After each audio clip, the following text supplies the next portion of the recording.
Thank you, Steve. Thank you very much. Our seventh tradition states that every AA group ought to seek care for financial support. Just kidding. All right. Every AA group ought to be fully self-supporting, declining outside contributions. We will now pass the basket. This is a weekly step meeting. Our format is as follows. A speaker is asked to talk for 25 to 30 minutes on the step of that week, followed by the discussion or questions until 7 p.m. You can find these weekly meetings on our YouTube page, the Conscious Contact Speaker Group of Doylestown. Don't forget to smash the like button, subscribe, and share. That brings us to the speaker portion of the meeting on this day of, Kara, help me out here. 7th. Thank you very much. April. 4/7. Just making sure she's sharp. Okay. At the Monday night, 6 p.m. Stay Alive Literature and Step Group at St. Paul's Lutheran Church. Tonight's speaker is Donnie R. And there will be a sharing the experience on the step. Please help me welcome Donnie. By the way, he just got back. He cut his honeymoon short to get back here. So I did. Just chopped it up. Chopped it up. Said, turn this boat around. I need to go speak. Is he still Are we still married? Yeah. I just got back from a cruise, going down to the Bahamas. It was awesome. I am very blessed. I'm, in the, what do they say, on the pink cloud right now, my honeymoon phase. So I'm extremely happy, extremely grateful, and so overwhelmed with joy. And I owe it to this program, hands down. Start out, again, my name's Donnie. I'm an alcoholic. I was born in Baltimore, grew up in a town called Columbia. It's a city between Baltimore and D.C. So there was always something to do to get in trouble. Never a lack of anything, whether we were partying in a field or in the city, on those blocks you really shouldn't be walking down. I got to deal with all of it. And now that I realize, I was actually thinking about it a little bit when I was driving up here. I grew up alcoholically before I knew I was an alcoholic, just because of my thinking. I would put myself into situations where danger could arise very easily, whether it be getting mugged, getting my butt kicked, me mouthing off. I was $135 soaking wet growing up. Like, I was skinny, I was small, but I had a mouth like I was, the big guy, right? Don't know why. Don't know how I got away with it all the time. I didn't always get away with it. I did get my ass kicked a few times. But I realized I would always put myself in those situations growing up, and it definitely got worse as alcohol was introduced, which was right when I went into high school. I started drinking, smoking, drugs followed quickly after that. I'll just focus on the drinking for the main part, but during high school, I got a fake ID, so I was a freshman in high school. I was going to clubs in Baltimore and to D.C., all the way through, till I graduated. I graduated. That was kind of a weird thing. I think the only reason I graduated is because they didn't want me in the school anymore, because technically I really shouldn't have graduated. My grades weren't quite there. They were close, but they weren't quite there, and they were like, just get the heck out. We're done with you. So that was fine. I went on and decided to waste 2 more years of my life and my parents' money in community college as I retook classes that I should have taken in high school for 2 more years. Passing those somehow, we'll just say there were some other substances that helped that process along. Do I remember anything that I learned there? No, not at all.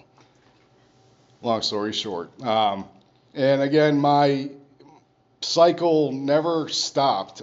I always was constantly drinking and other things.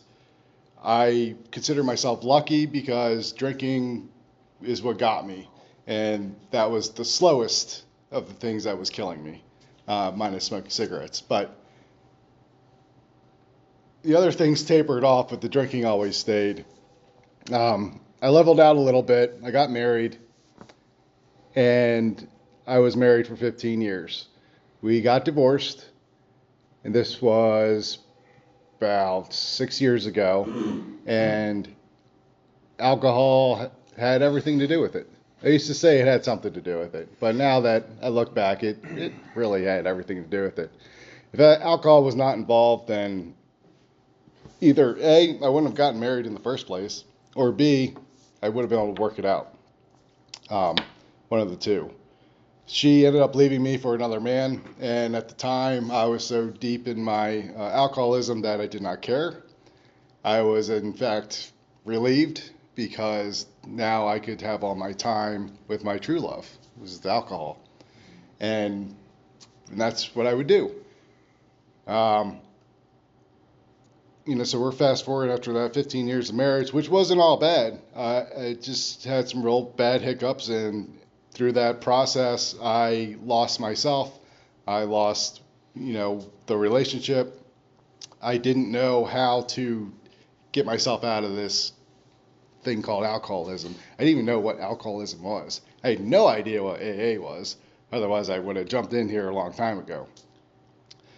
Sobriety date, just so everyone knows, is January 27th, 2023. So just past 2 years, thanks to coffee and cigarettes and God, of course. I say that because my sponsor hates when I say that.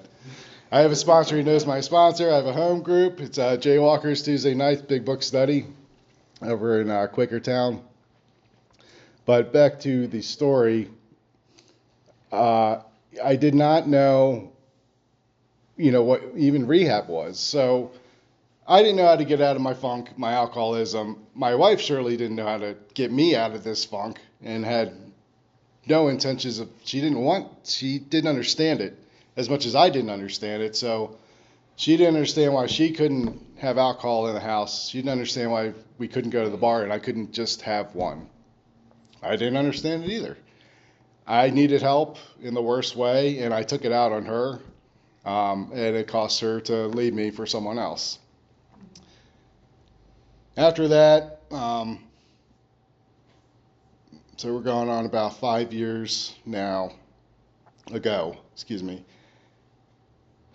things started going downhill rapidly. I started drinking even more than I was before, and I ended up quitting my job, selling the house, which is a necessity, and during the divorce, and moving to my brother's house down in South Carolina to take a break. Well, long story short, my brother's an alcoholic as well. So this was probably not the best idea. I love my brother to death, and he has been sober now for a few years as well. The difference between his story and mine is he is not in the program, and that scares the crap out of me because I know how much support this program gives me. I know what I need to do in order to stay sober, which we will be getting into, and he doesn't have that backup, so that scares the crap out of me. But I know me being in this program, and he knows how much I'm in it. He knows he can call me at any time if he's having a problem. So at least there's that. Anyway, back to moving to South Carolina. It was real fun for a couple months. We were all just getting tanked in the garage and having a good time. Everyone in his neighborhood just drives around with golf carts. So, as long as you didn't flip the golf cart over, you're okay. We only did that a couple times. But then it started getting ugly real fast because A, we're brothers. B, we both don't have shut-off points, and your brother, I don't know if anyone else has brothers, that's like the only person you can get in a real bad fight with, and it's fine because you're brothers, right? That's the mentality we have. So we get in these bad fights. Well, these bad fights are escalating, okay? These bad fights are getting bloody. These bad fights are getting to like UFC cage style, real bad, someone's going to get hurt. I think I broke his rib. At the time, I was very excited because he's bigger than me, so I was happy about it. But anyway, it was getting serious. So, I mean, and then you get in a fight. First thing I do is I'm like, all right, well, I got to get out of here because this is my home. This is his home. So I need to leave. So I'm jumping in my car at like 2, 3 o'clock in the morning, bloody, driving somewhere. Terrible. I did not get pulled over. If I did, they probably would have thought I murdered someone, literally, because that's how much blood was just like soaked everywhere. So real bad, it's getting to my bottom, I guess.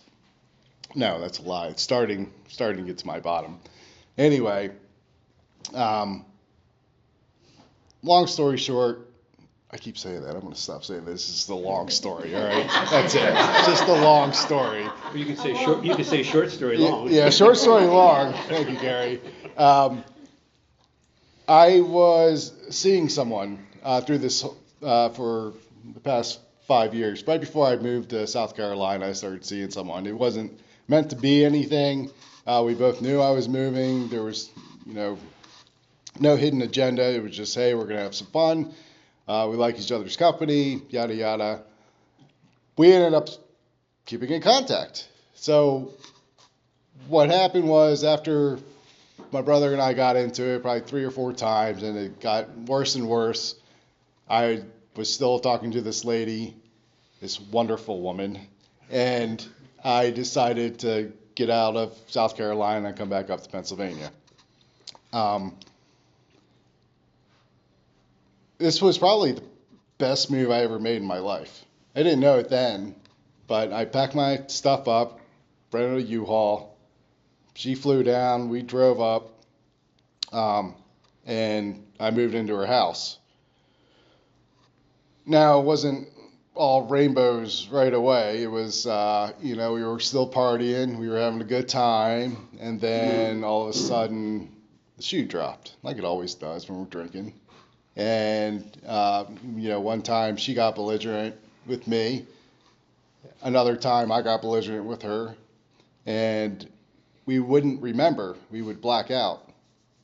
In fact, I would remember waking up and her, like, almost in tears.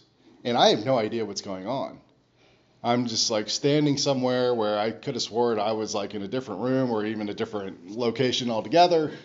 And all of a sudden, I'm here staring at her. She's so upset, and I don't understand what's going on. And she lets me know very sternly, and I'm flabbergasted. These were obviously the big red flags because I really liked this woman, and I was done. I was at my wit's end. So I went dry. And for the first time in my life, I made it past a month. Then I made it past 2 months. I actually made it up to 9 months. Dry drunk, without the program. It was a small miracle in my mind, just being able to do that. Now, this isn't to say that I've wanted to do this for the last 20 years, because that's how long I've known I was an alcoholic. I just didn't know how to stop. So that was, I guess, my bottom, knowing that I was going to lose her and, pretty much my life, because I had no aspirations right then at all. There was just no point to anything. Anyway, so we both did the 9 months, and it was a good 9 months. We stayed busy. We were very active. It was during the summertime for the most part. We were able to, go kayaking, biking, anything. We just kept moving. And as soon as we stopped, we weren't that happy. And it wasn't each other. We were fine with each other. We were in love. It wasn't our jobs. Jobs were fine. It was just something was missing, and I had no idea what it was. And I remember having conversations with her, time and time again, like, I don't know what's wrong. Like, I'm not unhappy here. I'm just not happy. I don't know what I'm missing here. Just it's like a void inside me. And but we made it to 9 months, and I keep saying 9 months is because we got in a fight one night, and it was pretty bad. And then she went to work, and then I said, F it, I'm going to walk across the street to the bar. And that's exactly what I did. And I picked up exactly where I left off. Same order. I knew exactly the amount of time that, I had it down to a science. You know how it is. Like, I can drink this amount of time, and then I can get home. Usually I used to just drive home all the time, which was terrible. This, at least I was walking across the street, so I could drink even more, Not great. My relapse only lasted for 3 days, thank goodness. But in those 3 days, I realized it was very strange. In those 3 days, darkness was kind of around. It just like I was sitting in that bar, night after night, and it was just darkness. I don't even know how to explain it. It was like, I could walk outside, I could get hit by a car, and I wouldn't care at all. Just didn't care. But then it just felt like gloom and doom everywhere. And it just felt like I was going to lose everything. It felt like something catastrophic was about to happen. So in those 3 days, I did almost lose my job because I didn't show up. I almost lost a woman I loved. I almost lost my place to stay. And I'm sure if I stayed in the bar long enough, I would have hopped in my car as I normally did, and I would have gotten a DUI or worse, killed myself or someone else. So that was my bottom. After that, this woman came to me and said, I think we should try an AA meeting. And I'm like, what the hell is that? And she explained to me, and she had some acquaintances that had been in the program before, so she knew a little bit about it. So then we made our first meeting. Whew, finally. That was long. That was 27 years of drinking. That was a long time. That was redonkulous. I'm so glad that's over. Whew. Now to the good part of the story. So the first meeting, I'll never forget. It was the happy hour group. I don't think it's Lansdale. I can't remember what part of town it's in. Hatfield. It's over by Telford. And that just didn't. It wasn't nothing against the meeting. It just wasn't our. It wasn't the one. And it wasn't the meeting's fault. Of course, it was my fault because I walk in there and I'm like, you, whatever, you're this, you're that, whatever, because I'm judging everyone, and that's what I'm doing. And I'm still half in the bag, sobering up, and I'm sitting there judging people like I'm better than them. Okay. Anyway, we leave that meeting, and I'm getting a little bit humbled at this point, thank goodness. And she turns to me and she says, I'd like to go to another one. I think we should go to another one. And I said, I think that's a good idea. So we went to Friday night, Telford, the 8 o'clock meeting. And that was the one. That was the one that got me. Just hook, line, sinker. That was it. I remember going in, there was a speaker there. She was like 150. And, it's like 120 years of sobriety. It was one of those, and it was awesome. And that lady came up to my wife now and, took her under her arm and made her feel comfortable, made me feel comfortable. Everyone there was super welcoming. That's when I just finally said, okay, I'm done. I'm ready. And that was the start of it. So it was off to the races after that. We both got involved. We both worked separate programs. My story, I believe, is a little bit different because, this woman, I just married her a week ago. I normally never talk about her because we keep our programs that much different. But now she's mine. No, but that's actually all I'm going to talk about her. I just wanted to let you know that she is the one I did just marry, and I'm, again, super happy, super ecstatic about it. But we kind of hit the ground running, and we went our separate ways because that's what they tell you to do, right?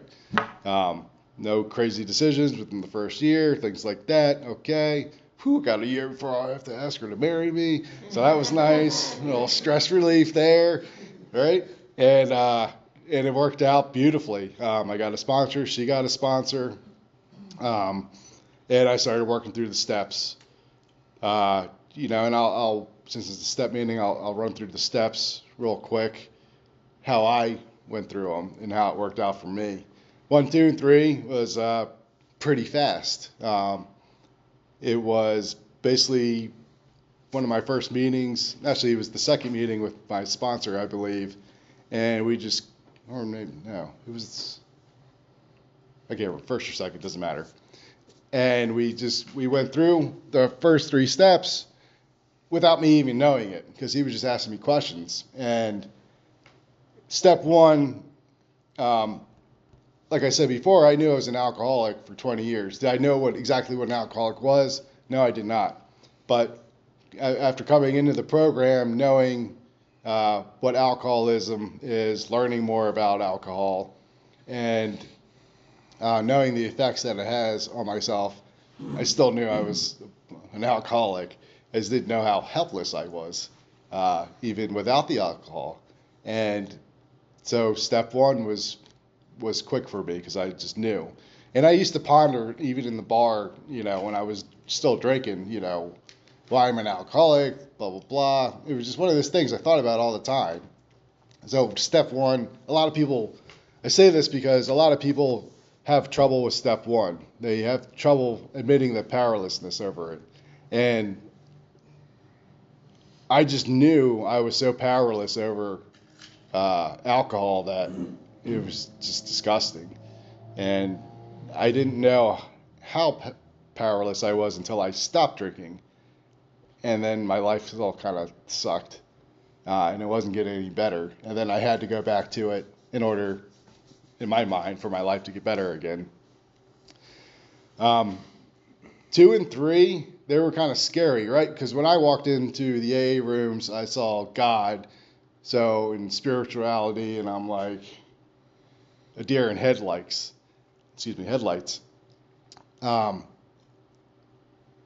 So 2 and 3 was a little bit more difficult, but my sponsor walked me through it. Like, okay, so do you believe in God? I don't know. I don't like religion, but I think there's something out there. So I was big agnostic. I didn't even know what agnostic was until, I was reading the big book. And he was like, all right, so you do believe in something and you're willing to, let that power, guide you through this program. I said, yeah, sure, why not, right? And that's what I had to do. I had to have that mentality, because if I was, too gung-ho, then I just jump back into that religious state and just think of all the negativity that religion or Christianity has brought to the world, like, these sick thoughts that we have, and you just ponder how, this religion thing could be so terrible, and the wars that were caused by it, and the everything else, that it's all bullcrap in my mind now that I've learned and grown. But at the time, I needed that. I needed to have my own higher power, and my higher power has changed throughout these last 2 years as I grow, as I learn more about spirituality, as I learn more about other people, as I focus on this program and hear other people's stories. It's a growing, evolving process for me. Beautiful thing. So 2 and 3 was there. It was just a matter of saying, or having that willingness and saying, yes, I'm going to do it. Then it was pen to paper, 4 or 5. I did this not real quick, but it took me a few weeks, I guess. 4 and 5, and everyone always says 4 and 5 was their big one, and it was life changing, and maybe you had that spiritual awakening then.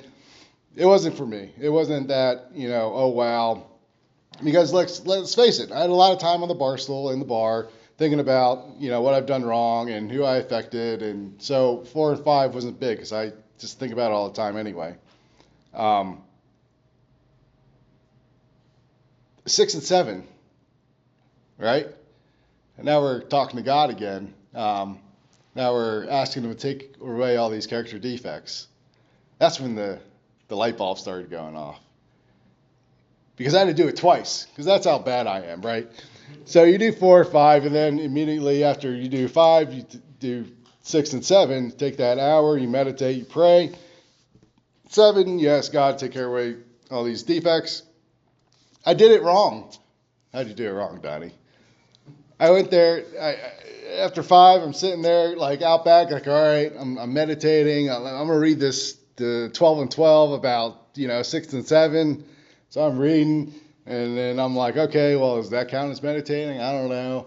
And then my mind starts wondering. I don't know what's going on. And all of a sudden, I'm like, it's got to be an hour, right? Yeah, it's been an hour. All right, so 6 and 7 is done, right? In my mind, it's probably been like 10 minutes, A, right? B, totally did, defeat the purpose of it. I didn't take it seriously enough. And I'll tell you what, that next week, it really sucked. I don't know why. Like, I was miserable. Went to work sucked. At home life, it sucked. Everything sucked. I hated everything. I'm dropping the F-bomb, like, left and right. It was just a bad week. And then it was one of these meetings. It was probably Conscious Contact I went to, and the speaker said something, and the light bulb went off. I said, oh, my God, I didn't even do 6 and 7. So I went back on Sunday, again, a week later, and I redid it. And I did it correctly, I believe, in my mind.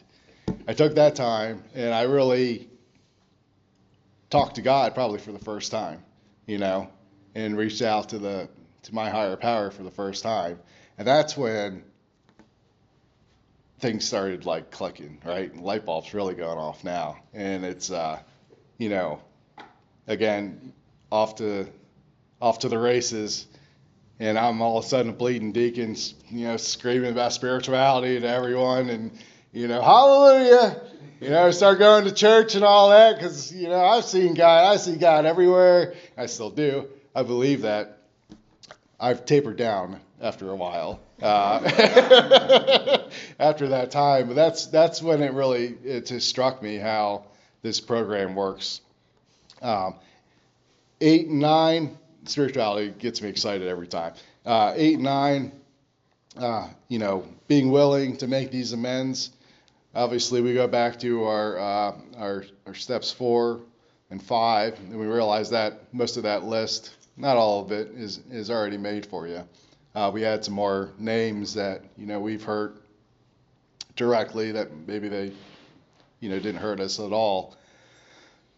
And then we start doing the amends. Time check. My amends was a little bit difficult because my family spread out along the East Coast. Me in Pennsylvania, my sister's in Baltimore, brothers in South Carolina, mom's in South Carolina, dad's in Florida. And those were the amends I wanted to start with. And those are the amends I needed to get done. Those were the ones that were most important to me. Because, what do we do as alcoholics? We just, decide to berate the people that love us and make their lives miserable. So that was the big one for me. That's what I needed to do. So, not this year, but 2 Christmases ago, I was fortunate enough to have the time off work to be able to hop in the car. And we went down to Baltimore, got to see my sister. I didn't have time to make the direct amends to her. I still need to do that. But we started the process. And I consider all my family now living amends.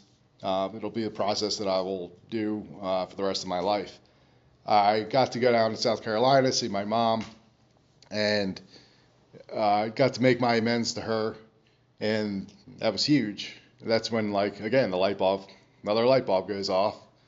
And realized, I finally learned that the amends wasn't for me, it was for them. And I could see the weight lifted off her shoulders. She thought she was to blame because my parents were divorced when I was going into high school. So she always thought for all those years that she was to blame for that. I took that blame away from her, and she's just been a different woman when she speaks to me now. I can't even explain it. She's also an alcoholic, but she's very free now in being an alcoholic. I don't judge her. Of course not. I've been through it. She knows I'm in the program, obviously. She knows who she can call if she can't get her drinking under control. She talks to me about it all the time. But that's neither here nor there. I got to go down then to Florida, speak with my pops, and it wasn't so much a direct amends that my brother actually went down at the same time, and as I said, he's not drinking anymore either. But without the program, he had an emotional meltdown over what, I'm not sure, but I'm sure his alcoholic brain was telling him something was bad. So he kind of lost his stuff when we were down there, and just really, that was the first time I got to see what life is like without a program and being sober from the outside. And it was kind of sad. It was, the first time I felt like the bigger brother. It was weird. And it was an eye-opener, and I got to explain this process to my dad, who really realized then what the process was I was going through, and was very happy about the spiritual growth that this program takes you. Anyway, so those were my big amends. Obviously, I try not to be a jerk anymore. Whenever I do hurt someone that I know that I'm hurting, I make that amends as soon as possible. So 10, 11, and 12, that's our living steps. We're doing this now. Now I'm like drawing a blank. What's 10?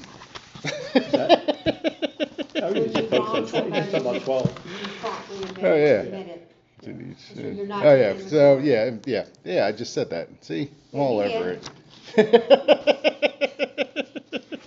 So, prayer, meditation, spirituality, again, that's constant. In fact, I always have a problem with meditating, as I said before. If anyone else has a problem, I finally just broke down and got an app.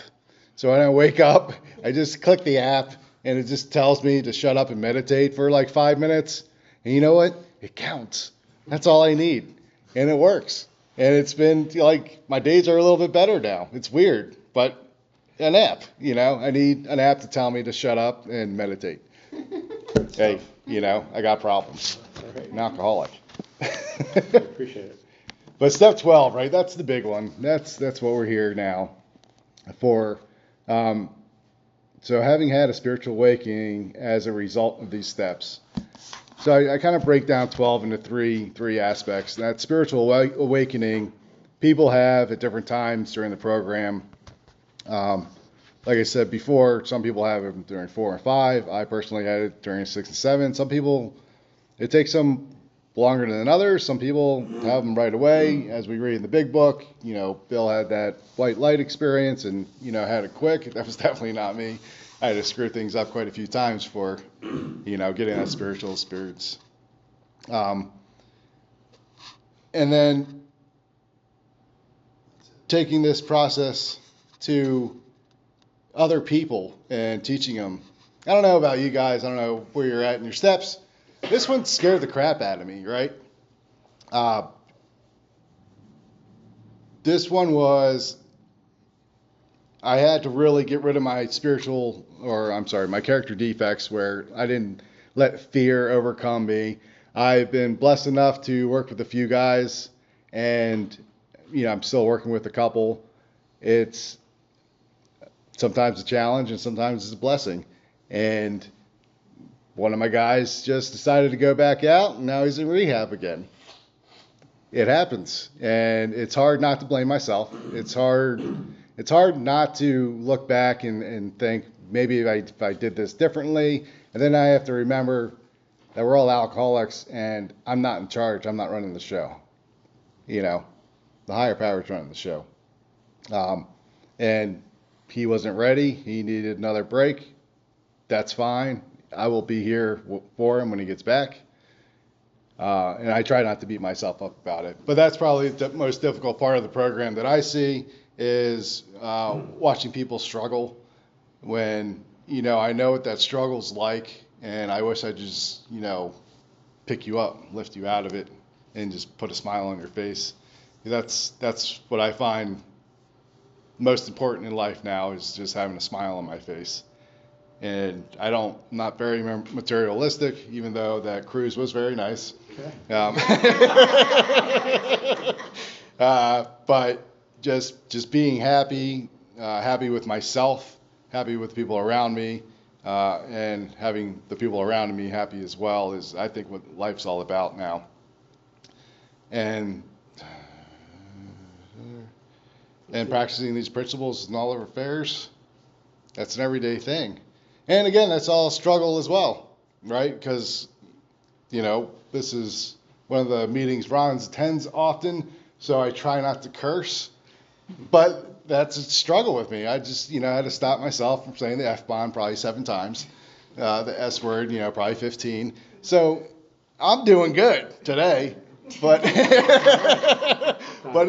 but it's a process. Appreciate it, man. Thank you so much. So we're gonna move the meeting over to our share, if that's okay. Yeah, absolutely. You good? Yeah, all right, I'm thank good. you very much. Thank you. All righty. Folks, it's that time where we open up the floor to sharing. Please limit yourself to 3 minutes. Please keep your shares related to step 12. If you feel like drinking or if you have had a drink today, please see me or speak to someone after the meeting. We ask that you please refrain from the use of profanity. We are in a church and on a spiritual journey. Thank you.